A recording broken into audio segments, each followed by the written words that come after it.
আসসালামু আলাইকুম এভরিওয়ান। আবারও হাজির হয়েছি খুবই সহজ একটি ভর্তা রেসিপি নিয়ে। আশা করছি আপনাদের ভালো লাগবে। যদি ভালো লাগে তাহলে অবশ্যই একটা লাইক দিয়ে দেবেন। যারা আমার এই ছোট্ট চ্যানেলটা দেখছেন কিন্তু এখনো সাবস্ক্রাইব করেনি প্লিজ করে নেবেন। আর যারা করেছেন সবাইকে অনেক অনেক ধন্যবাদ। আজকের ভর্তাটা কিন্তু একটু ভিন্ন রকম আর খেতে কিন্তু অনেক অনেক মজার। আশা করছি আপনাদের ভালো লাগবে।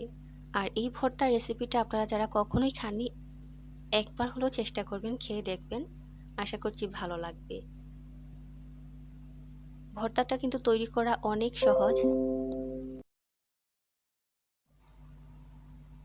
তো দেখতে পাচ্ছেন মজাদার এই ভর্তাটা তৈরি করার জন্য এখানে নিয়েছি ধনিয়া পাতা আর এখানে হচ্ছে কচি লেবু পাতা। সাথে নিয়েছি একটা কচি লেবু আর পেঁয়াজ আর রসুন আর শুকনা মরিচ। প্রথমে আমি শুকনা মরিচগুলোকে তেলে ভেজে নেব। আপনারা চাইলে এই ভর্তাতে কাঁচামরিচও ব্যবহার করতে পারেন, কোনো সমস্যা নেই। এই ভর্তাটা তৈরি করার জন্য অবশ্যই আপনাকে ধনিয়া পাতা এবং লেবুর পাতা দুইটাই কিন্তু সমপরিমাণে দিতে হবে।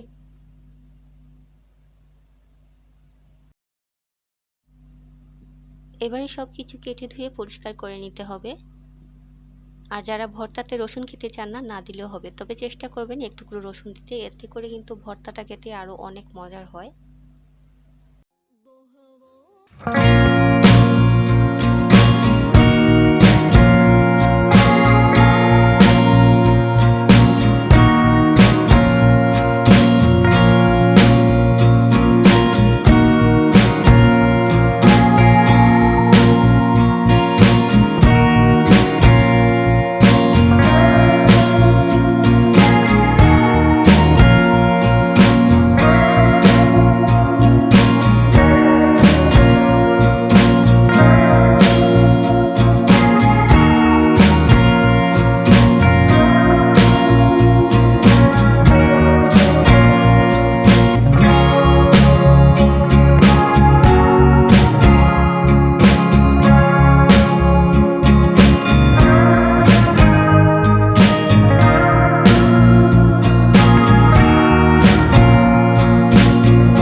মরিচের সাথে পেঁয়াজগুলোকেও কিন্তু খুব ভালোভাবে কচলিয়ে নিতে হবে।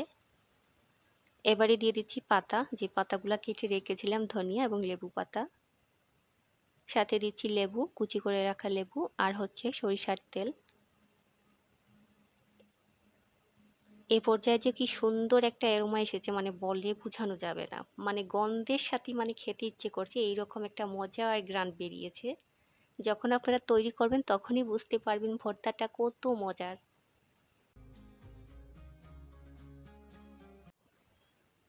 গরম ভাতের সাথে এই ভর্তাটা যে কি মজার বলে বোঝানো যাবে না। আশা করছি আমার আজকের এই সহজ ভর্তার রেসিপিটা আপনাদের ভালো লেগেছে। যদি ভালো লাগে তাহলে অবশ্যই একটা লাইক দিয়ে দেবেন। আর আপনার সুন্দর মতামতটা কমেন্ট করে অবশ্যই জানাবেন। রেসিপিটা ভালো লাগলে লিঙ্কটা অবশ্যই শেয়ার করবেন আপনার ফ্রেন্ডস এন্ড ফ্যামিলির মাঝে। সবাই ভালো থাকুন, সুস্থ থাকুন। আল্লাহ হাফিজ।